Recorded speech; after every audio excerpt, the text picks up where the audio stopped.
Hello, today I'm going to be comparing Narendra Modi, the current Prime Minister of India, to Jawaharlal Nehru, the first Prime Minister of India. Let's begin.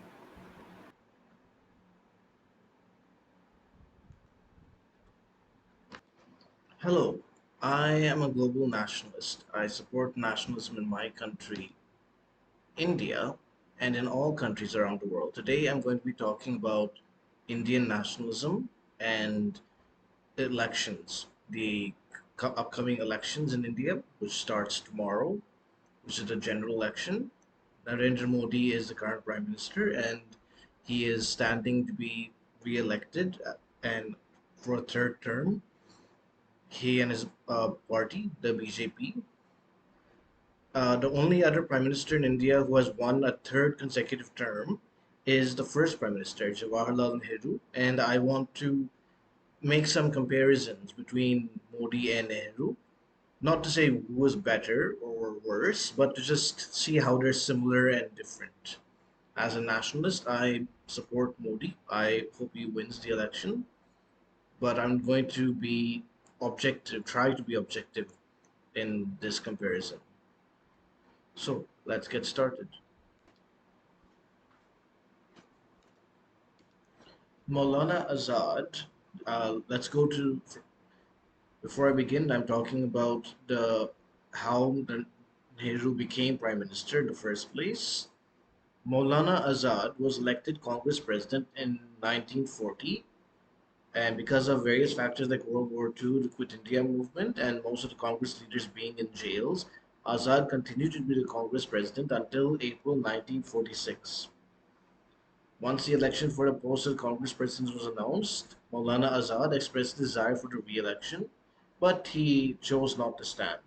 Gandhiji made his choice known in the favor of Nehru. Despite Gandhiji's open support for Jawaharlal Nehru, uh, the Congress Party wanted Sardar Vallabhbhai Patel as the president. At that time, only the Pradesh Congress committees could nominate and elect the Congress president. 12 out of 15 Pradesh Congress committees nominated Sardar Patel. The remaining three abstained from the nomination process. Thus, no Pradesh Congress Committee, the only legitimate body to nominate and elect president, nominated Jawaharlal Nehru. So, how did Nehru become the prime minister, become the president? Simply, Gandhiji and other Congress leaders and some members of the committee, few working committee members, uh, asked Sardar Patel to not take the office of president and to let Nehru get it, which he did. Now, what are uh, the four main principal pillars of Nehru's legacy to India? They are democratic institution building, staunch pan-Indian secularism, socialist economics at home, and a foreign policy of non-alignment. Now, here's about each of them. First, democracy. It was by no means uh, given that a country like India, which was had many internal differences and diversities, was beset by acute poverty and torn apart by partition, would be or remain democratic. As Prime Minister, Nehru carefully nurtured the infant democratic institutions. He paid deference to the country's ceremonial presidency and even to its largely otiose vice presidency. He never let the public forget that these notables outranked him in protocol terms. So he was very careful to not allow the Prime Minister to become overpowerful and to recognize the higher symbolic value that the president and vice president had over him, which is good for democracy. His second principle was secularism. Nehru had strived to prevent partition, but when it occurred, he accepted it. He didn't uh, do anything to stop it. He gave in eventually, even though he tried to prevent it for years. But he did not allow India to be a state for Hindus, even though Pakistan was a state for India's Muslims. He said that India belonged to all who had contributed to its history and civilization, and that the majority community had a special obligation to protect the rights and promote the well being of minorities. I can understand the logic behind this. This very uh, utopian and way of looking at it, but it's not practical. When India was partitioned, it should have been made as a country for Hindus because that's why it was partitioned on the basis of religion. That Hindus, majority areas would be part of India, Muslim majority areas would be part of Pakistan, and so this was not fair to Hindus. Although there is a benefit by having a secular government and including all people in the country as a part of it. But this point I disagree with that the majority community had a special obligation to protect the rights and promote the well-being of the minorities. Mainly because I don't think it should be looked at on basis of group or community that each individual Indian citizen must protect the rights of each other, whether or not they are part of a minority or the majority. Third, socialism. Uh, Nowadays, many decry Nehruvian socialism, but at the time, seemed like a good idea because uh, the Soviet Union had just won World War II, and communism was very popular, and socialism was growing in popularity in the West too, with large central governments uh, encouraging development within their countries. And he was advised from Indian economists and foreign economists to promote socialism in his country. But I still think it was a wrong decision. I think it would have been better if he focused more on uh, allowing people to make their own businesses and to grow without restrictions from the government. Nehru's socialism in his conviction that in a land of extreme poverty and inequality, the objective of government policy must be the welfare of the poorest, most deprived, and most marginalized of our people. I can understand the sentiment of that, that if at all the government must intervene in the economy, it must intervene for for the poorest. But I don't think that it succeeded.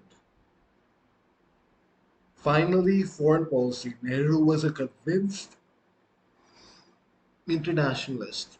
For him, non alignment was the only response to the bipolar divisions of the Cold War era.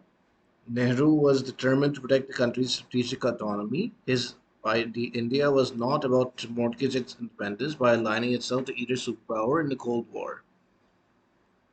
So I agree with the non-alignment principle, but I don't like how he made it into a movement, uh, getting other countries involved.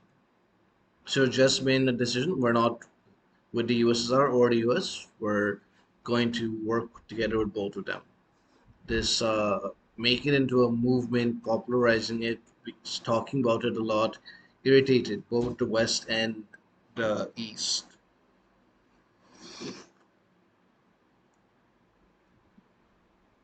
Now let's go to Modi. Uh, for what has Modi achieved in these last 10 years?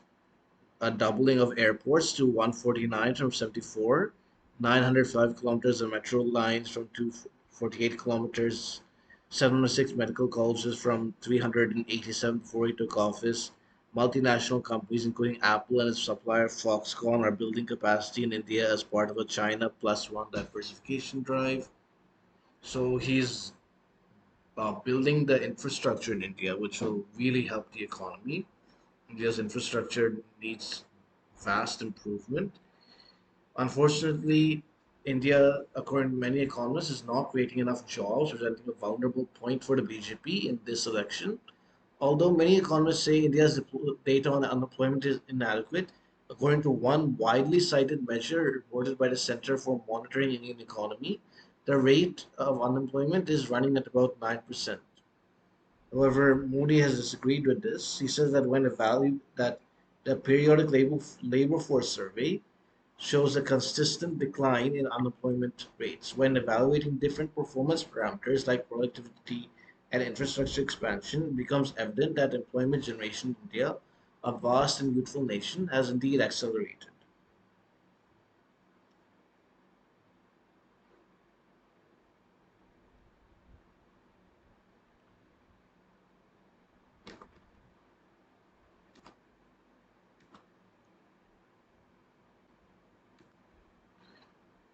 In the next term, Modi says that he talks says that our growth rate will continue to increase and the fiscal deficit will continue to reduce.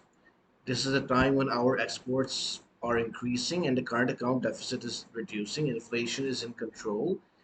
This is the time when opportunities and income both are increasing and poverty is reducing, which is true. Income has increased in India, per capita income has increased, poverty has reduced. India has eliminated multi generational poverty, multidimensional, and extreme poverty. There is still poverty, but no longer is there starvation levels of poverty.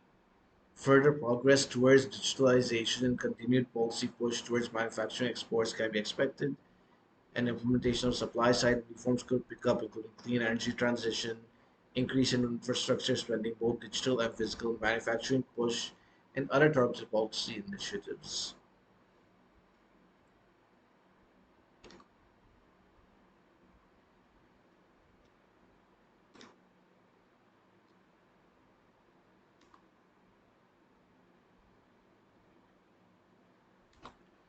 So, what does this show? This shows that Modi is similar to Nehru in his focus on development, making India grow, and his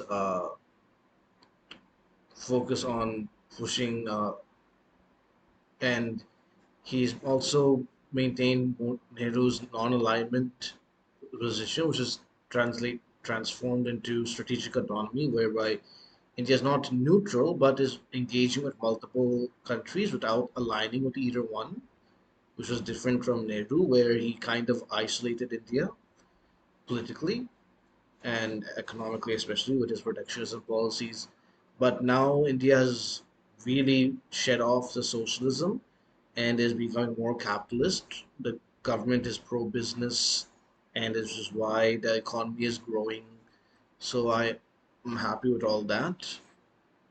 About secularism, the BJP accuses Congress of being pseudo secular, where they claim to be secular, but they are actually partial to people from minority religions like Muslims and Christians. And I agree with them. And Modi is a nationalist, he's not an internationalist. So that's another difference between them. Both have been good prime ministers, but I think that Modi is much more connected to the Indian people. He's much more grounded, and he was democratically elected properly for the first time. And he's not an elitist; he's a populist. So I admire him for that, and that's why I like him more. But I know others have different opinions, and some think that Nehru was better, and I don't want to start an argument on that. So that's it. That's what I wanted to say. Please share your thoughts about this video in the comments section. If you want to see other videos about Indian nationalism in general and Indian elections, click on this playlist. If you want to see my previous video, click here. Thank you for watching. Goodbye.